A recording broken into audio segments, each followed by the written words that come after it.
Hi guys. Hi. I'm almost going to work soon. Kuenda ku night saka nangoti arika ndingotaura nyaya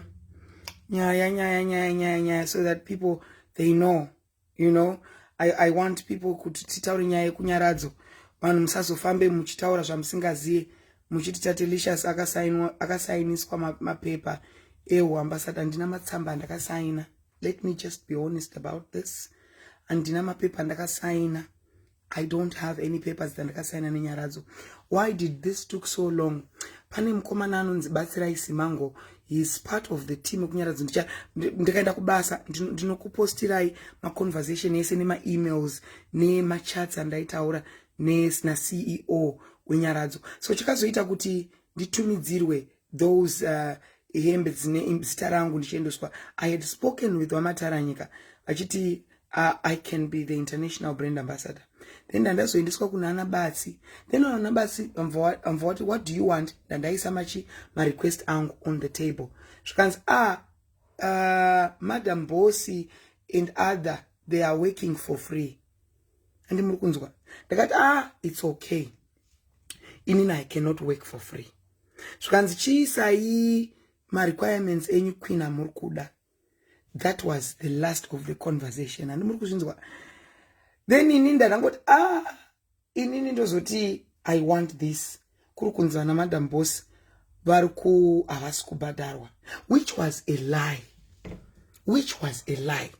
Because you cannot tell me kuti munhu ane brand rinenge Madam Boss is working for free. It was a lie. It was a way of just saying we used you and we are done with you. I saw it coming. But I was waiting for a striking moment like today. And Namboti Ndinyore is ambassador, but pay me homage. Apana muna anichaunga shinge pa my live show. Pay homage. Thank you. Kuna Tatelicious akashanda. Tendayo wanena muanu. Just that. And na Marianda didn't pay because I didn't sign anything. According to law, you are correct. I am correct. We didn't sign anything.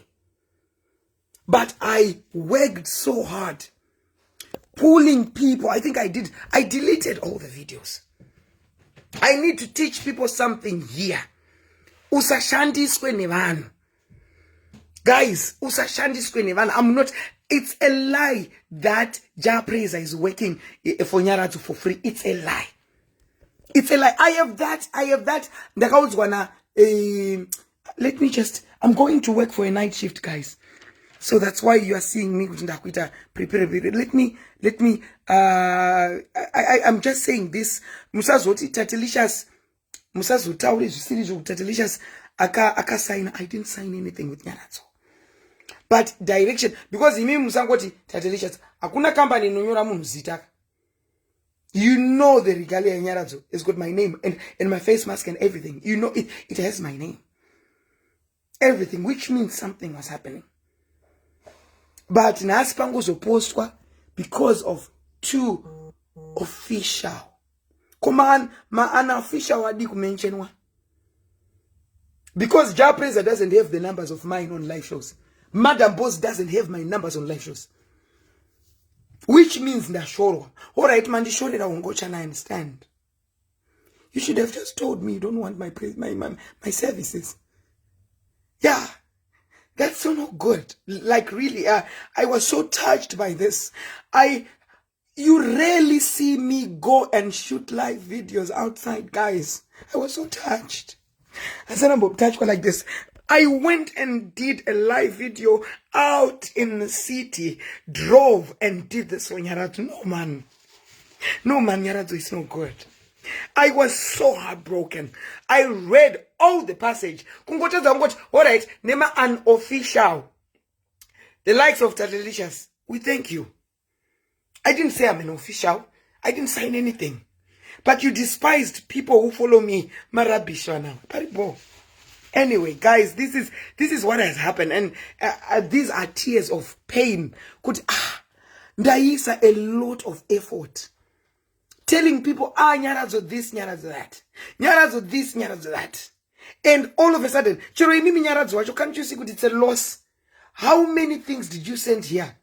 via DHL, via FedEx. Can't you see what it's already you are building on something? Then you just think, Tatelicious. No, I was heartbroken. No,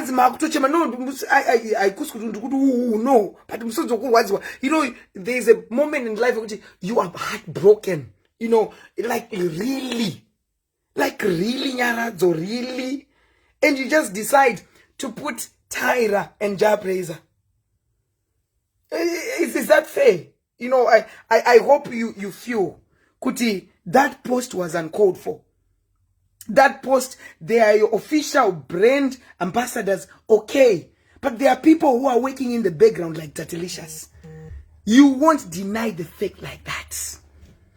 Call us unofficial. Wanzi, wanatoki wana Sandra. What is Toki? What is Sandra? Waneto kungo post wakafeka nene tukuyembe. Tujine basare. Me, I do live shows. I communicate with tukuyembe. Tukuyembe. Tukuyembe. Wanatoki kudikwa. Anatokudiwa ngopiwa mazambi. Indakatumizwa zvinja zvine. Put Queen Tatelicious. Didn't you see? Didn't you see? Hands tokuda, yes, I answer apana loss apa. You are not professional. All right, let me block you. Professional, yeah, no. Nakanyepe onzono, rushana for free, apana rushana for free. And I know. Apana rushana for free. Apana, you lie. I'm not professional. This is professional. And I have my life here. And I've got, if Vana week now Chivayo comes and paid $3,000 US for my live show, do you? Me, I'm as real as they come. People, you see people come here on my life paying monies to do live shows. And I pushed people. Go this. And that post in itself was not fair. Professionalism, brand ambassador. They should have written, but it didn't work. Bureaucracy. Anyway. Hansa was Vakaba Kure. Hansi but it's what it Hande page. Yes, I want people Tatelicious. That's not the Hans, you don't understand. They explained to us how they work. Hansi Konamele.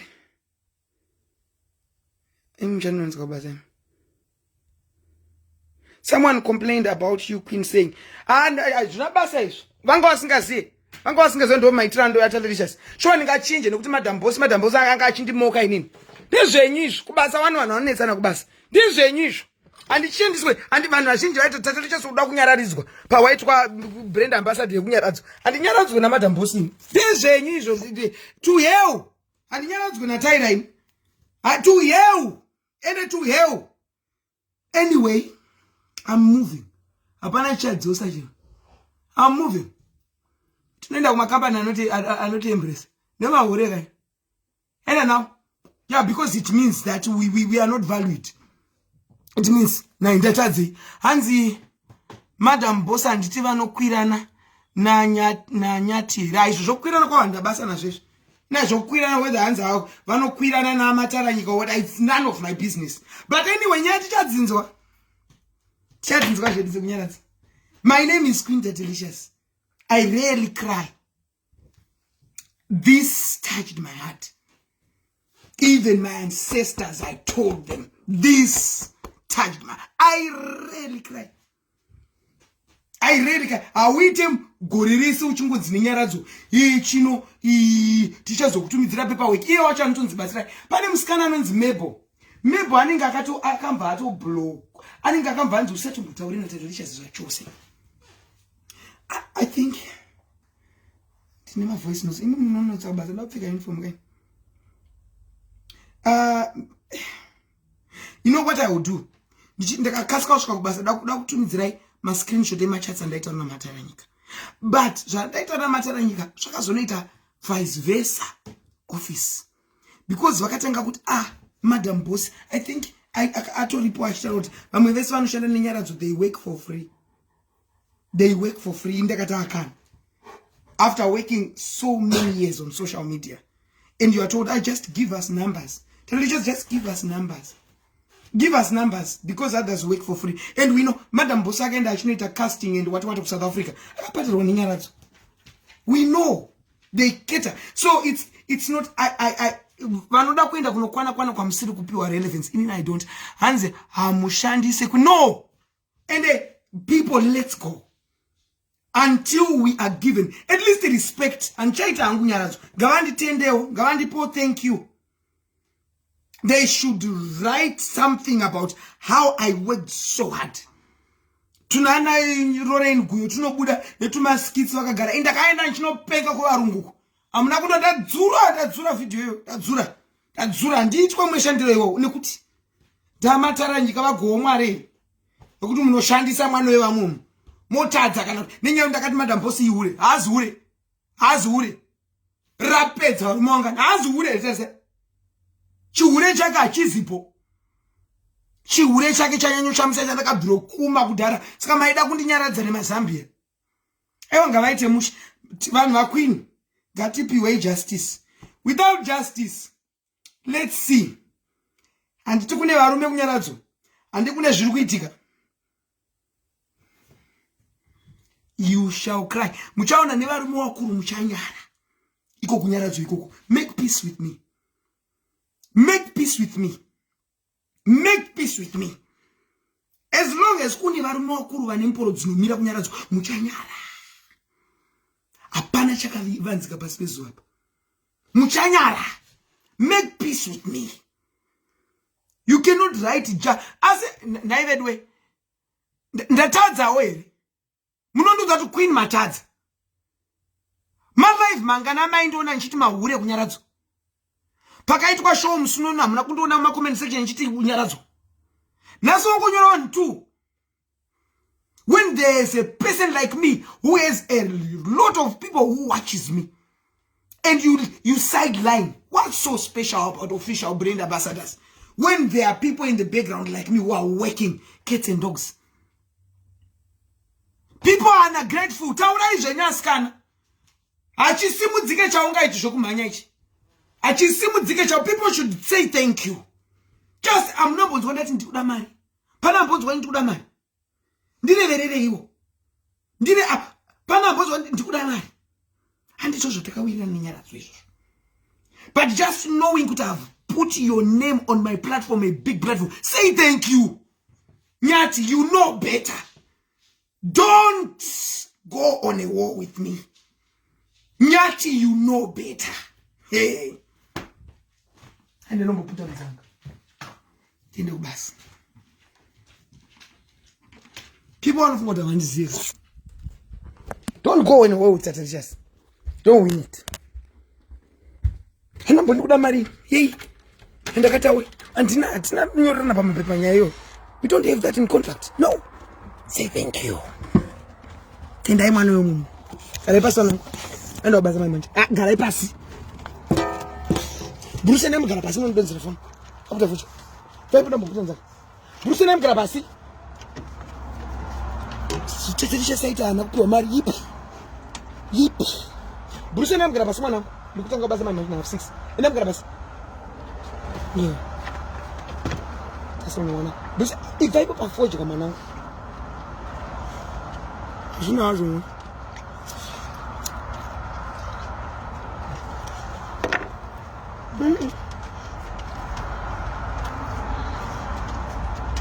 open. Somebody did the Chinese come and run a moon. The palm saga beauty. Nyaradzo.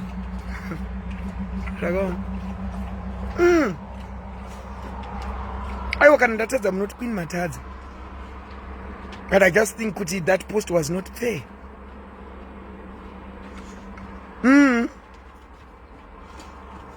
Avakasaida pisina maurangu meende kupeji koko munobvunza ko Queen. Hamuna kuona ko Queen seva sina kumention. She might be an official brand ambassador, but she worked more than Madam Boss. You tell them kupeji koko. Yes, I'm an official. Yeah, square. Mighty churi panapa. Watch out, Bururu. Wanda kakudza one mighty ndakatsikwa konzi. Don't know Felicitas unge dodi. Don't know Felicitas. Ndizi munhu wekuti ndinoputa fodya bute rangu panapa ndoita kuzvinyika mumadziva ndichisimudza chaunga chokuti vanhu vanongoshora. Nyati kunyaradzo kune vanhu vane mboro dzinomira uko. Mahure angu anokwirwa nenyaradzo ariko. Nyati make peace.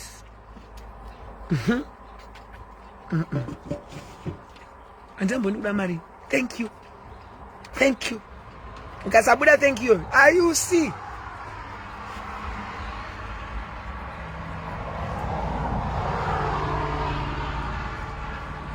Worried kaba ndoshanda muhotera ini. Makangana ndoshanda muhotera. Worried nasika. Opiwa half day. Ndakutodzokera ndoshanda muhotera kaya mzee. Ona vanenge vari muhotera. Aiwa, regedzai zvenyu. Regedzai zvenyu. Hanzi but ivo venyaradzo vataurirei kuti vamwe vese mara. Who will believe kuti Japraise anoshanda mahara? Who will believe that Tyra anoshanda mahara? Imi. Andazvoona kare. Ende musikana akaita procurement yezvinhu zvakatumirwa anenge akatodzingwa basa. Kana kuti akanzi bloka Tatelicious because email yake haichashandi. Imi munoita passive smoking, musaende kune utsi. Munoita passive smoking mwanangu. Ndai munogara mune side. Mone. Ande mbana. Africa uniform. Pindaimba wako man. Come boys. Mandela pindaimba. Tatodzidza zvedu zvakawanda wako man.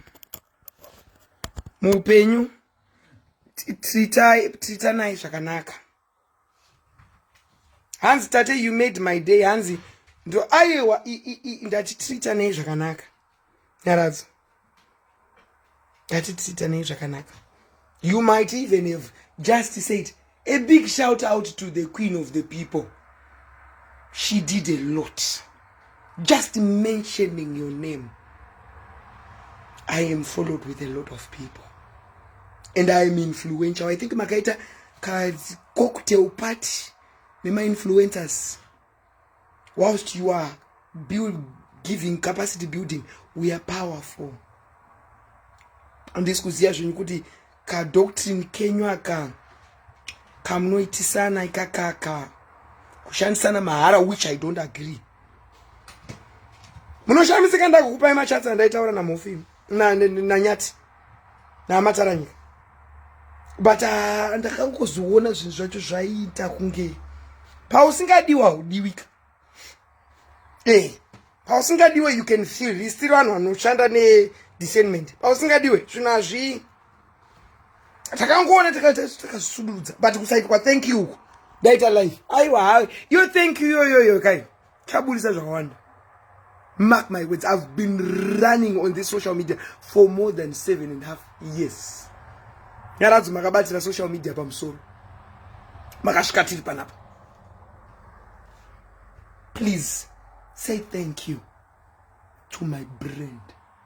Just a thank you will calm the storm. Without that thank you, kubvira kunaya batsu, I will dig. I will dig. You don't like me when I dig.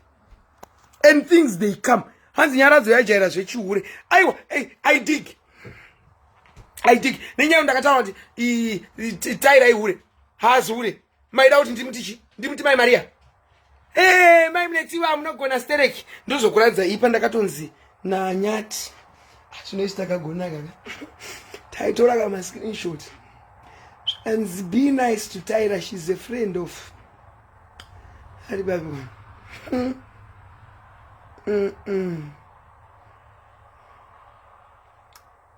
Be nice to Tyra. She's a friend of the company. Yeah. We as Anzi Pane Arukuro wachiweti Queen. Chuna.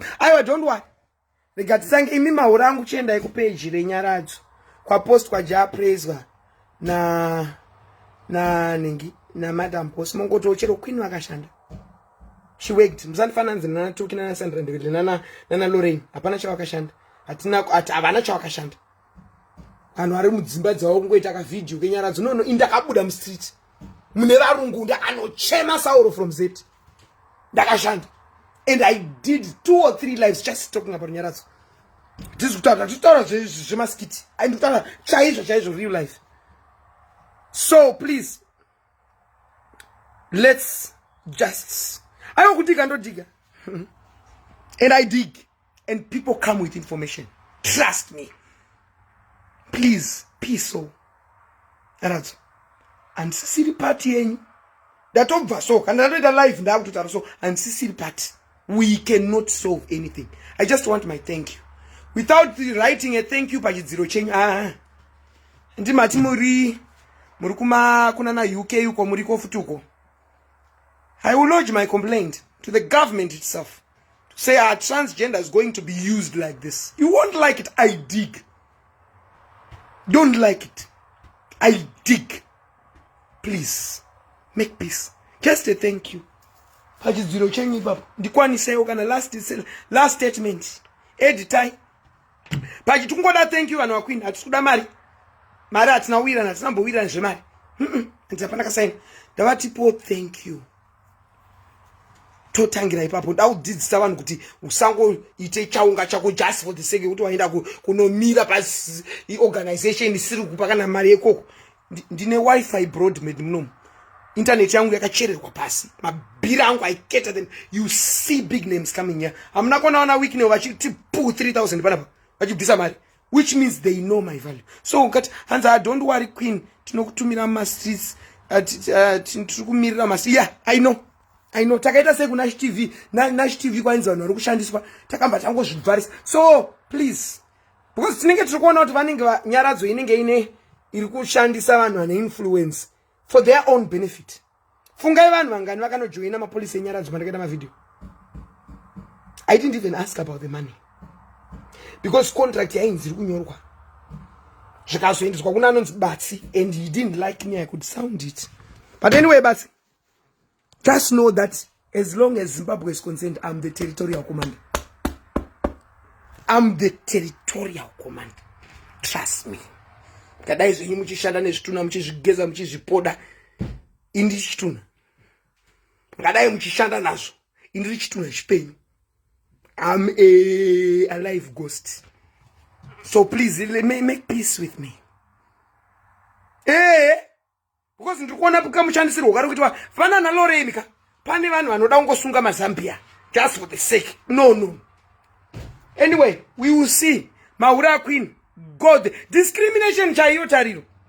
Discrimination taira anosimudza chaunga chinenge changu. Basa rekuhura. Achihura mugodhoyi uyu. Anosimudza chaunga chinenge changu. Basa rekuhura mugodhoyi uyu. Naswa kuti mwana wa Royce wei. Wa Royce chainoshamisa pa mwana wa Royce che. Nenyaya kuti magbi. Anyway, let's watch part 2. Anyone akajoina Nyaradzo in my name, please let's move out. There is no reason for staying, because your queen is not welcome there. Kana tichitadza kunyorwa pawo pachidziro chawo cheFacebook kungonzi big shout out to Queen Tatelicious. Andivati ma official brand, saka zvikuda kuti ndandiri unofficial, but I worked though. I worked. Anyway, I'm saving this live, It will be there. Let me go to work, guys. I love you. And you are bigger than them. Yes, combined, I'm bigger than them all combined. My life. So ngati respect my territorial commanders and otherwise, trust me, can. As long as Nyaradzo kuine mporo dzinomira uko, zvinhu zvinobuda. I am still in a respectful mood and mode. Please just say thank you, and I keep my peace. I promise. Makangoti thank you. You will never see me speak of it again. But makada kuzviti chindeenda. Oh. Kati dzidze izvo zvanhu batsirai vanhu kana makabisirwa pa spotlight, tendai my institutions evamwe. Zvaunga zvedu zvakaumbwa nenzira, we have drank so much waters.